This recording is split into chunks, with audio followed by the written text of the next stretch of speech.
John Niehaus, Director of Program Development for the National Association of Flight Instructors. I'd like to welcome you to this episode of the NAFI 10 Question Challenge, the online video series where we take successful instructors, ask them 10 questions, and find out how they've utilized their CFI for professional success.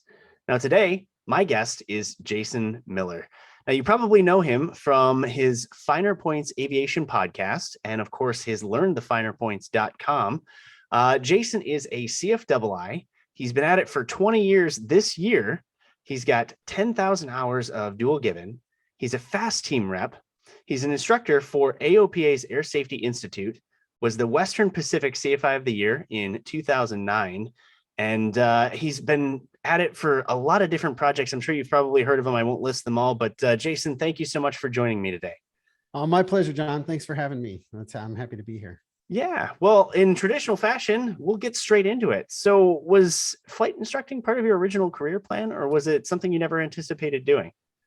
Well, I think like everybody else, I anticipated doing it. I kind of figured at some point I'm going to have to be a flight instructor. But I don't think I anticipated making it my career. I'm really a career instructor. I don't have any plans to go fly for the airlines or get out of instructing. Really, I just I didn't foresee that I would be so happy here. Mm-hmm. So as a follow-up to that, like what happened? What changed? What made it click? Well, that's an awesome question. And I think, like I didn't really come from an aviation family, so I didn't have a lot to go on. I was like that kid that I had the bug like everyone else, but or everyone else who ends up in flying. Mm-hmm. And I just walked down to the airport, right? So my introduction to flying was go down to the airport and start knocking on doors and meeting people. And that was really interesting. And when I finally decided to commit to aviation as a career, which was after college for me, and like I was working as a musician in a successful band, or we're traveling around. And but when I made the choice to switch full time, the first job I got was line service, right? I just literally went back to the airport and said, whatever you're hiring for, like, I want the job. Mm-hmm. And line service was really informed the rest of my career. I mean, if you think about it, like when you run line service, you meet all the pilots that are flying in. So, this was the mid 90s. Executive jet was brand new. It's now NetJets, but like I met a lot of exec jet pilots. I give them rides to lunch. I knew all the pilots in our charter department. We chartered Gulfstream 1s, Gulfstream 2s, a couple Challengers. So I met all the pilots in our charter department, and you kind of get this really well-balanced picture of all of the jobs in aviation. Mm-hmm. And I took advantage of that. So like when I'm giving these guys rides to the restaurants and stuff, I'd say, hey, do you like working for exec jet? What's your schedule like? How did you get there? What would you recommend to me? And you just start talking to all these pilots. And in our charter department, we had a bunch of disgruntled Eastern airline pilots, right? And that's for the first time in my life. That's when I learned that your seniority number is tied to your company. Right. So I'm learning this about the airlines, is that, okay, not only do I need my college degree, I need my $70,000 or $80,000 in technical training. I need to build up all that time. And then I get hired by, in their case, Eastern, right? And you put your life into it. You build this big salary, you have a family or whatever. But when these guys are 50 years old, Eastern goes under and they lost their seniority, right? So it's just to the back of the line, or, go get in the back of the line. So straight away as a risk manager, I was like, wow, that's a pretty risky proposition, to sort of invest your life in it. And that's not the only thing that sort of turned me away from airline flying, but that was the first thing in my mind. I thought, okay, well, maybe that's not the best career path in aviation. Maybe I should stay open. And I did. And I think that just that openness led me to a career where other things started to matter. I wanted to be home on the weekends. I wanted to be home with my kids at night. I'm kind of a family guy, homebody. I mean, traveling is fun, but I wasn't 22. I didn't want to go be in a different city every night. I had my wife and my kids. And so I was just looking for different things. And honestly, the flying itself, I think once I really fell in love with flying light airplanes, I thought, well, I'm really going to miss this kind of flying. Like, how do I keep this kind of flying in my life? And all of that stuff added up to, I bet I could, create a career around teaching. There's enough physical clients. I've got enough unique ideas. I think I could try to package some of this up and sell it to people around the country, around the world, so I can help support myself. And yeah, just really the entrepreneur in me wanted all of those things. And because I loved teaching so much, that seemed like the logical path. That's a really interesting answer, and I love everything that you said. The one thing that really sort of hit home for me is, as instructors, one of the things that we train our students to be is risk managers, right? And I love how going through these with successful instructors, I get common answers. Now, you focused on something that I've not heard before, and that's the skill that you learned to develop yourself into a pilot in understanding risk management was the very reason, or one of the very reasons, as to why you chose to be a career instructor. It's an interesting point because it makes Yeah. complete sense. So reflecting on your instructor skill with your first student, how well do you think you did? That's a great question. And I would give myself like C plus or B minus, Okay. looking back on it now, in the sense of I was really lucky. When I came out to California from Chicago, that's where I did all my basic training. That's where I'm from. I'm from Chicago. All that FBO stuff, the line service, that was all Chicago. And I was actually set up to go to Embry-Riddle. I was going to go to Embry-Riddle and do some training there and do this airline path. But once I got my private, I thought, like I just told you, is like, I don't think I want to be an airline pilot. So that's the wrong path for me. And I ended up coming out to California to just live with some friends I have out here and see what was going on. And I was really fortunate to meet some fantastic pilots. And I've talked about this before publicly, but I think the reason is just, well, one reason is it's a climate where the weather allows flying 365 days a year, pretty much, right? So you had a lot of these old Navy guys and Air Force guys that just fell in love with flying and set up a trailer at the airport, bought a Pitts special and taught aerobatics, but they made their own little mini businesses out of it. And I found in Chicago is a little bit different. I think it's because the season is much shorter, but it was more like little flight schools that were focused on getting you to an airline or something, right? Anyway, that's a long way of saying I met my mentor, Richard, who is a former Air Force guy. And he and I just started working together. He kind of, I like to say he broke me apart and then rebuilt me. It was like the $6 million man. Like we spent 3 years together and he really just got all the way back down to basics. I went through my instrument training with him. I did aerobatic training with him. I did training on commercial maneuvers, the tail wheel endorsement. I really just soaked up flying with him as much as possible. And he was an amazing pilot and a tough instructor. I always, he and I would fight a lot. Funny enough, I think I fired him 3 different times. He was tough. He was a little bit sadistic, and he would, kind of hit you in the hands and poke you with sticks and, yell at you. I called it training by trauma. And Richard was his name. And he taught me so many things. And he also taught me how to be a good instructor, because I thought he's taken it a little too far. Like if I can teach what Richard's teaching, but I could do it in a way where the law of effect comes into play, where people are more open to the kind of instruction that I'm giving them, I think I could even do better than he's doing. And so by the time I got my first student, I really felt like I knew exactly what I hit the ground running. I knew exactly what I wanted to say, what I wanted to show them. I knew all these little tips and tricks and all these things that Richard had shown me. So on all those levels, I think I did a great job. What I didn't know at the time, which I think I would do much differently now, and is really the subtle art of instruction, is how to sort of listen more and how to lay back when it's appropriate. I think I was very gung-ho and like, I'm going to show you all these things and I've got 7 things I want to show you. And I'm going to show you how to do it. And all that was great. But now when I lecture to instructors, I always say the hardest part of our job is pulling ourselves progressively out of the equation such that on the last day, we're doing nothing. All those little subtle, day 1, we do everything. Last day, we do nothing. So knowing how and when to sort of pull yourself out of the equation and listen and watch and do less. That's some of the art that I think I was missing early on. learning how to turn it into sort of a selfless act where it's not about you anymore, right? Right. And it's not about you, and it's maybe not about putting anything in there, but you know, that old joke about your instructor just keeps you alive while you figure out how to fly. Like a little bit more of that, you know, like a little bit more of, let me just sort of sit on my hands and watch what happens and understand what's happening here. I think that part of the art for me came with maturity, you know, Mm-hmm. so maybe I'm hopefully a bit better on that today.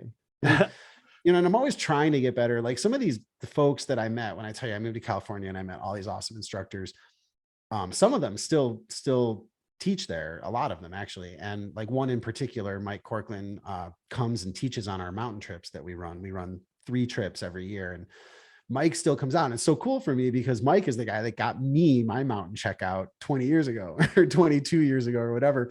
And the amazing thing about Mike is even just last June, I'm sitting there talking to him. It's dinner time, right? We're having a glass of wine and we're sitting there talking, and the keys are on the hook for the day. And he starts going into, yeah, you know, I've got this new student and I think I'm doing things different. And I had to rewrite all my lesson plans. And I'm looking at this guy, 72 years old, I think. He's been teaching for 40 years. I mean, I don't even know. He's been teaching for a lifetime, and he's still working on perfecting his lesson plans. And he met a student who made him see something slightly different to where he thought, I have to go back and rewrite all my lesson plans at 72 years old, you know? Mm-hmm. And it's that kind of dedication to the art that inspires me. And I don't think I'm super unique in that department, but a lot of the guys and girls like Mike that are doing that are just in planes and hangars and no one ever hears from them. You know, they're just continually improving their art and doing what they do on the flight line. And so some of what I'm doing is trying to bring that message to a broader audience, really. Mm-hmm. Well, and I think it's interesting, the smile that you had when you referenced the fact that he did your mountain checkout. I mean, that is key for so many people to realize that instructors make a difference in people's lives. I mean, everybody remembers these stories. Everybody remembers their instructors. And you know, the impact that you can have positively on somebody, it doesn't go away. Right.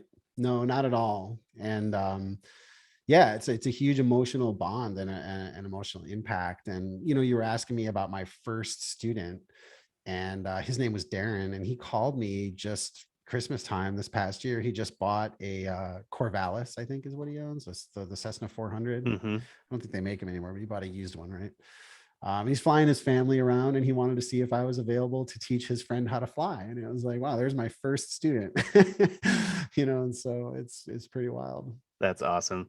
Now you referenced this a little bit with your instructor Richard, but most of us have had various mentors. Yeah.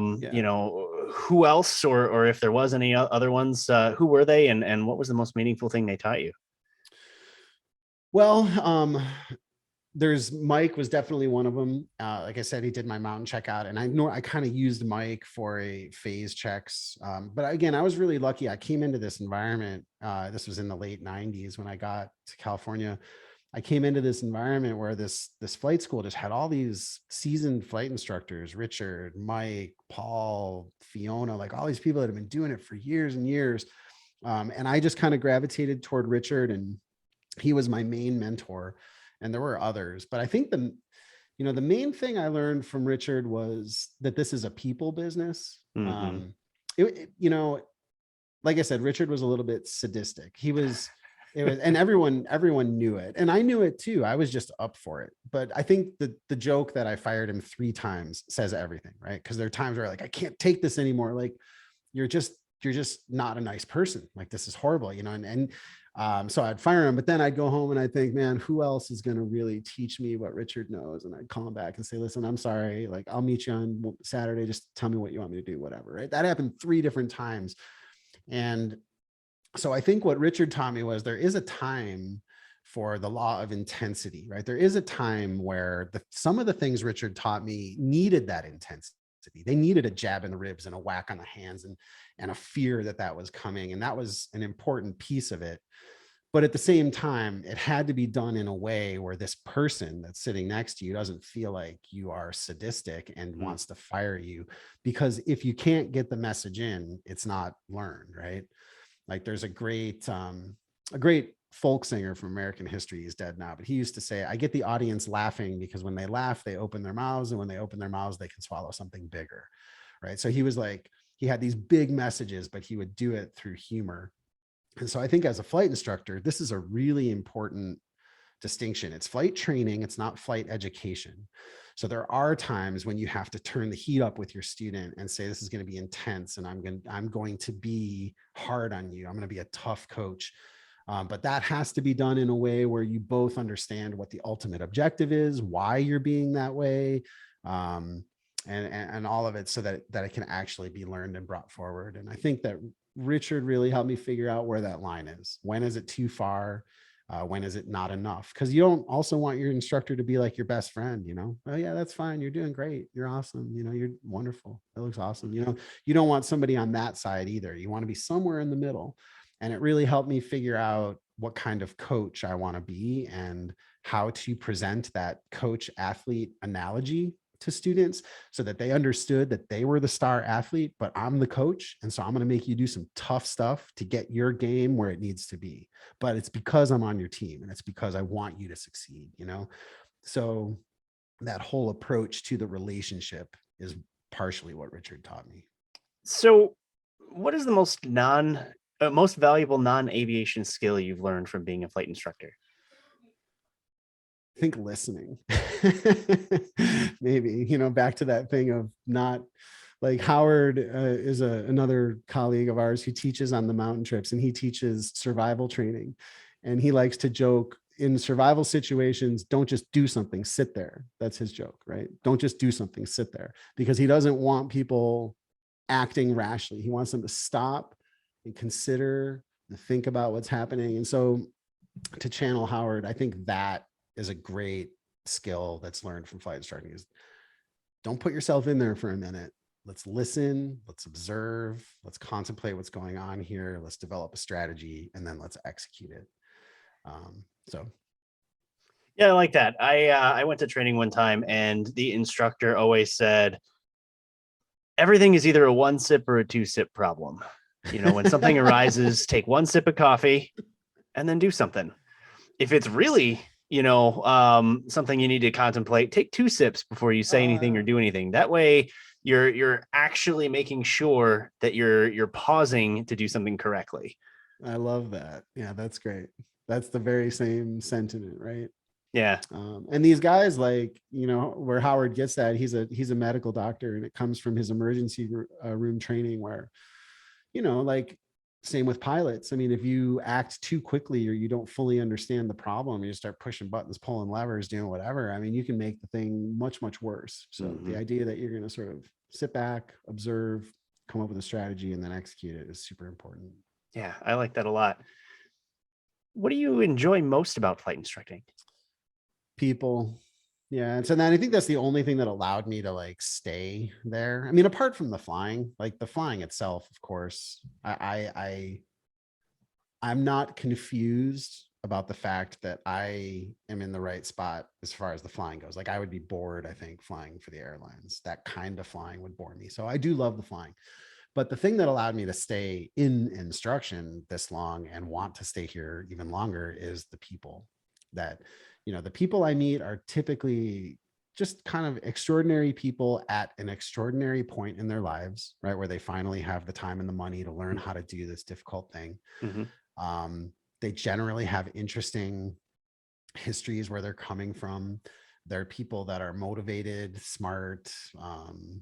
They're people, they're just interesting people. And I love finding common language to help these people make connections, like when that light bulb goes off, right? So I just like spending time with these people, and I really enjoy helping them figure out the problems and watching them succeed, so I think it's really about the people. Do you find that interacting with these people from diverse backgrounds are giving you sort of new ways of looking at the techniques that you provide? Yeah, I mean, I sort of at this point have a bunch of tricks up my sleeve depending on the personality type. And it's sort of like, I'll ask certain questions straight away. Like, have you ever ridden a horse? Or, have you ever shot a gun, or what are your favorite sports, or like, what do you do? I mean, I like to learn about people initially so that I can calibrate the language that I'm going to use and figure out analogies that are going to work for them. Hmm.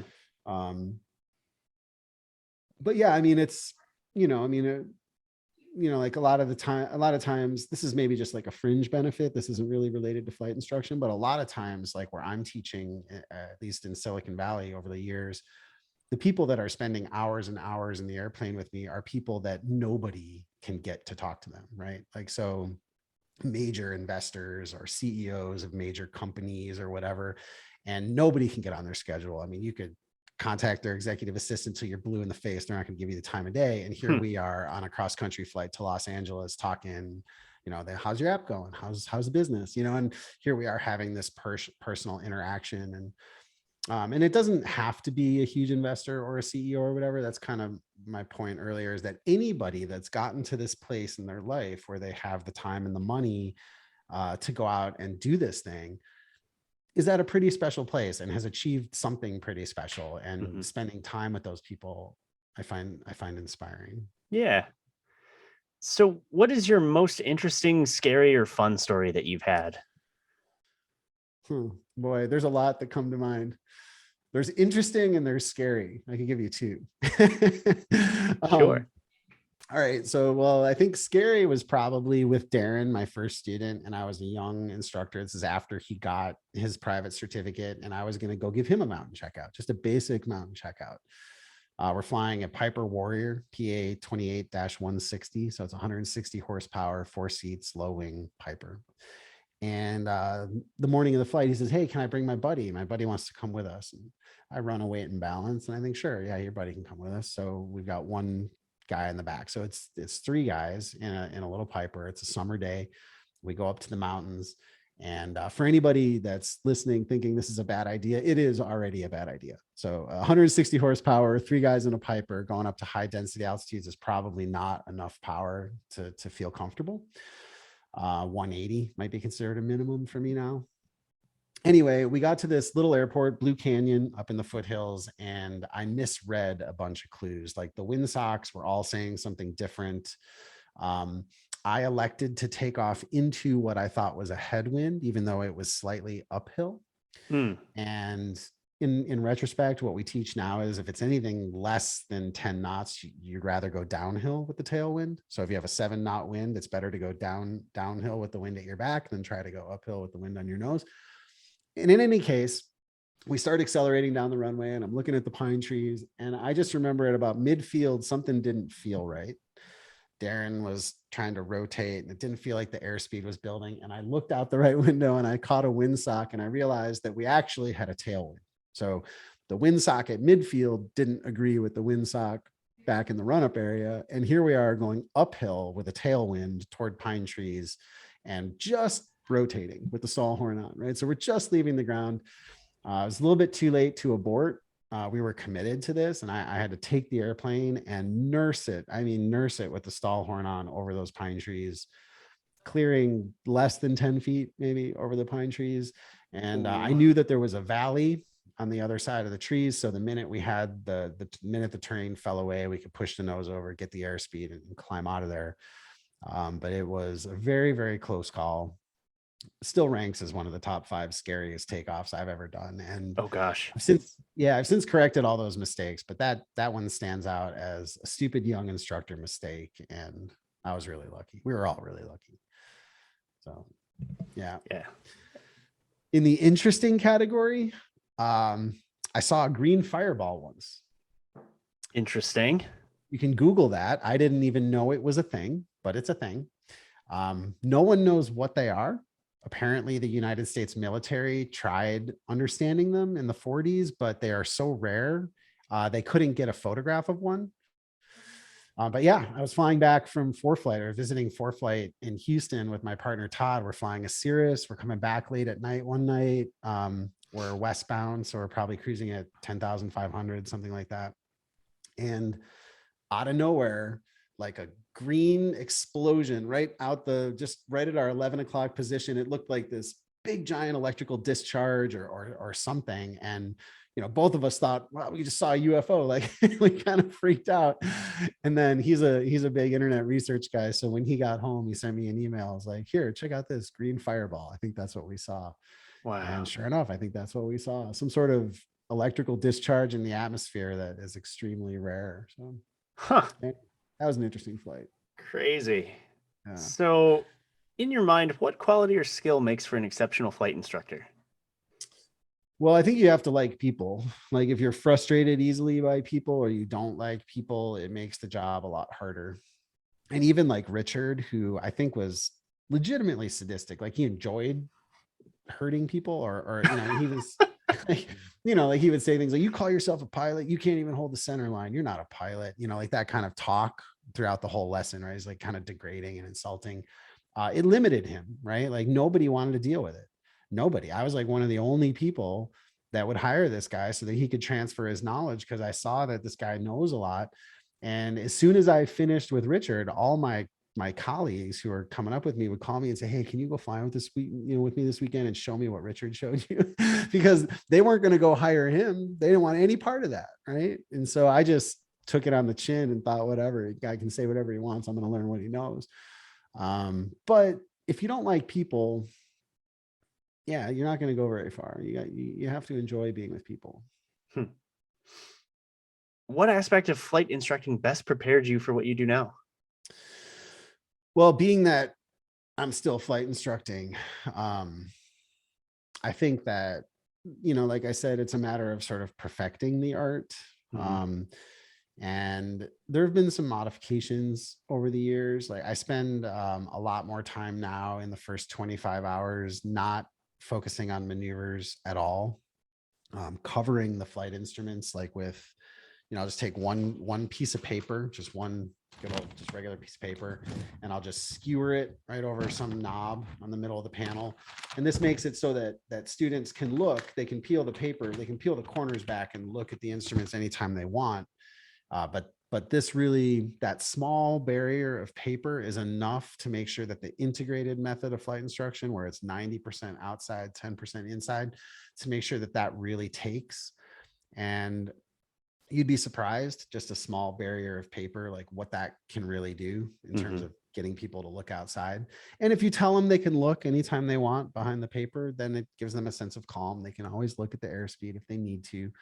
But generally they're focused outside. And I'll do maybe 20 or 25 hours like that early on now, not focused on maneuvers at all, but just focus on what the machine does. Like, let's watch what happens when we pull back, and watch what happens when we push on the rudders, and watch what happens when we put it in a little bank and pull back, and what happens if we slow down while we're banking, and really just talk about the mechanics of flying, and then try to put that stuff into maneuver-based training.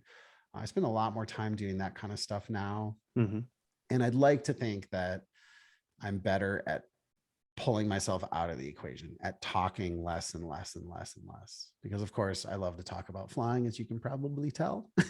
Well, and that's the thing, right? Because you do so much more than just flight instruction. And I don't say just as a negative, but you have so many other projects, and you've got the podcast and stuff like that. So is there something about flight instruction that made you excel at some of the other things that you do? Honestly, that really just, I lived on my boat, right? So when I was going through flight training, I couldn't afford a lot of rent. It was the late 90s in the Bay Area, so rents are going through the roof. I started renting a boat, and I just lived on a boat, had a motorcycle, ride it to the airport. When I wasn't flying, I would read poetry and play guitar. I mean, like, you know what I mean? Like I wasn't really into any of the online stuff, but I knew that I loved teaching. Like I fell in love with teaching. And so I remember I would sit there and think, even if I become the best flight instructor the universe has ever seen, and I can charge the highest rate of anybody in the known galaxy, it's still a service, right? Like I'm still going to end up 63 years old or something and have a bunch of people say, hey, Jason, thank you so much. That was amazing. And they're going to walk out the door. And then the next person comes in, and I'm going to have to sit in the airplane. And they're even worse, there can only ever be one person next to me. So this is where the entrepreneur in me was like, there's no way that could be a career. So on some level, that was part of the motivation to kind of turn what I know into some kind of commodity that I could sell. And also at the same time that thought is occurring to me, it was 2005. One of my students said, you should do a podcast. And of course, in 2005, I said, what's a podcast? And everyone said, what's a podcast, right? Yeah. Back then.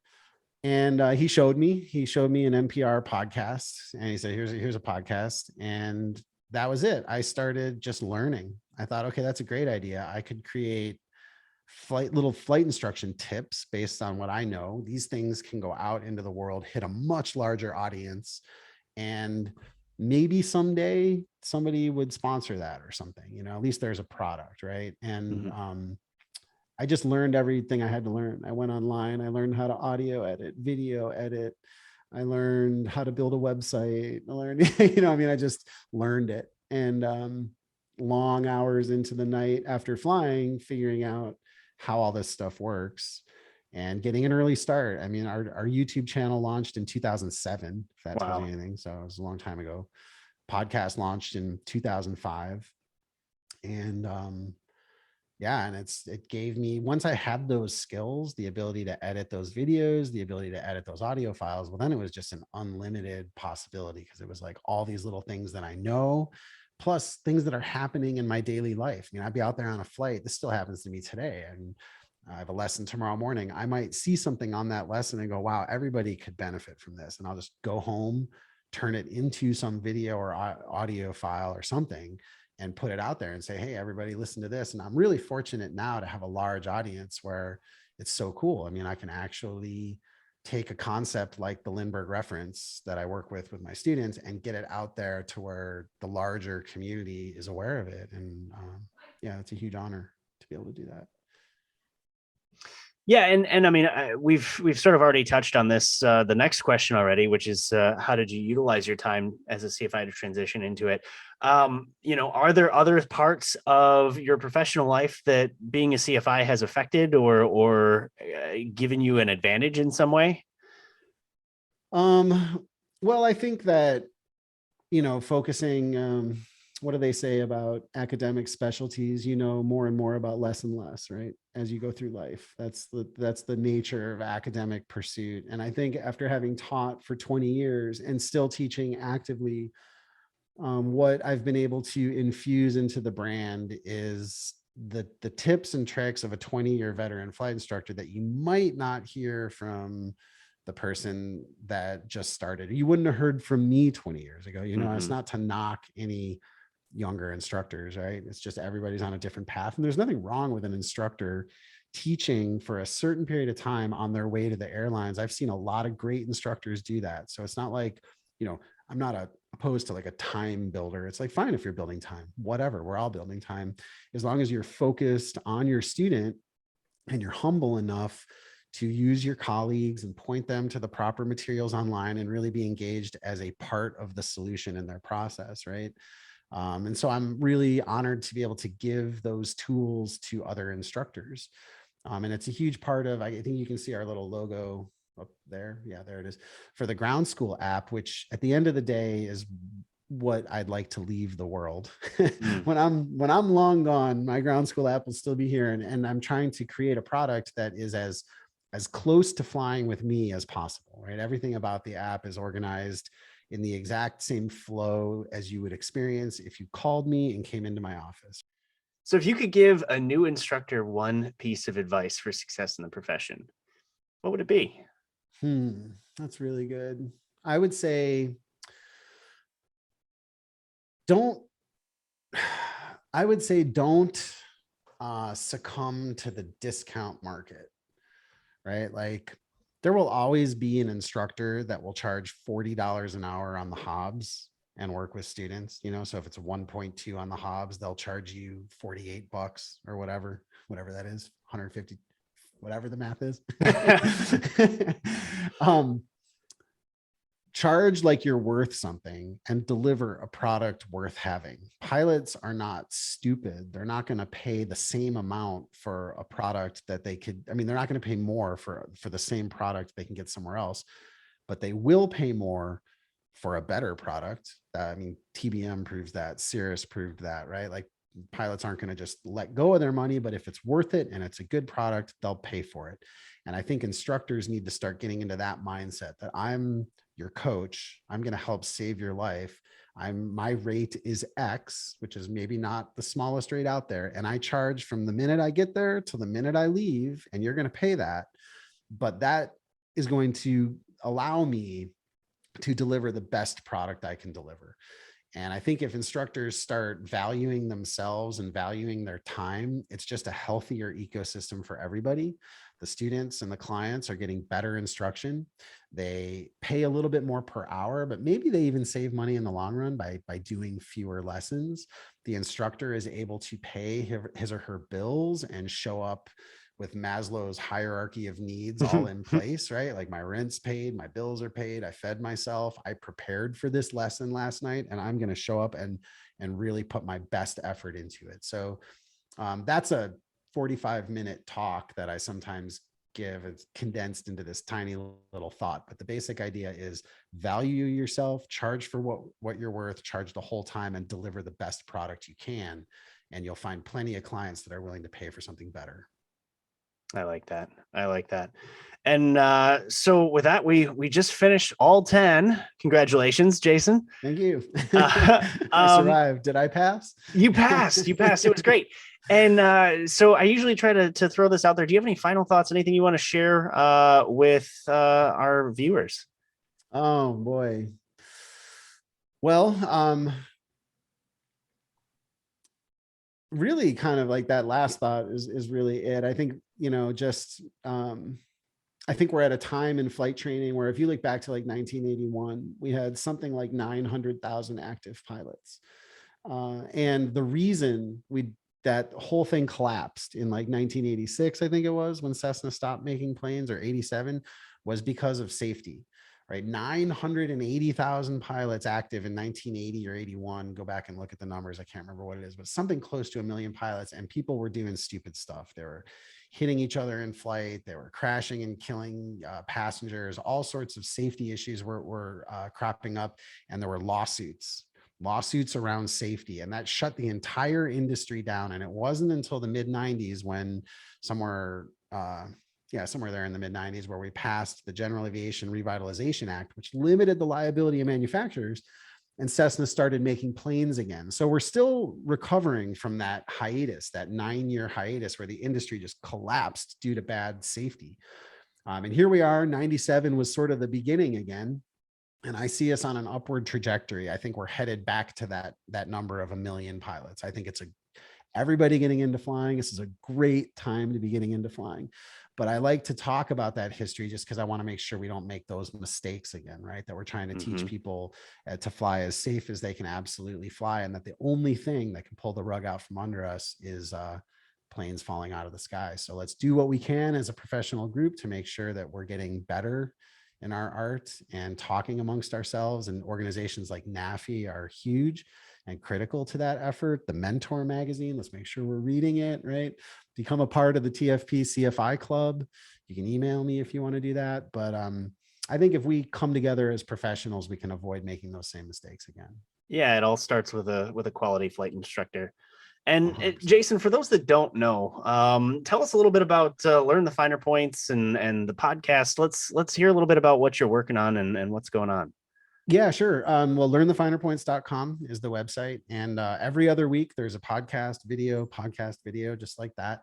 And you can access those at learnthefinerpoints.com, or you can find them, out on the internet, wherever you listen to podcasts, or on YouTube. And all of that is really, there's tons and tons of good information there. But really our opus and our entire focus as we go forward here is this ground school app you heard me talk about. There is a free trial. And by the way, CFIs get it free. So if you're a CFI, you just email us, you become a part of our CFI club. We give you monthly meetings. We give you the app for free. But that's really trying to leverage entirely different technologies, like everything that's built into the box on the iPad, the ability to talk to it, the ability to touch the screen when you see flying videos on there, the ability to reorganize equations or get direct links back to FAA resources. I mean, all of that tech we're using to build really what I think is a ground school product for the next generation, and kind of like what I want to leave the flying world. You know, this is my opus. So definitely check it out. There's a free trial if you haven't seen it. So that's awesome. And you know, the things that you work on, your projects and products are excellent. CFIs, if you haven't gone and checked all that stuff out, please do. You know, I think it'll be a huge thing to add to your toolkit and your repertoire as an instructor. I've watched many of your videos, Jason. I think they're awesome. So thanks, with John. that, thank you so much for taking the time to be here with me today. I know you're busy and I appreciate it very much. So thanks again. Yeah, John, thank you so much. It's an honor to be here. So thanks for the invite. I had a really good time. So thank you. Absolutely. And everybody, thanks for watching.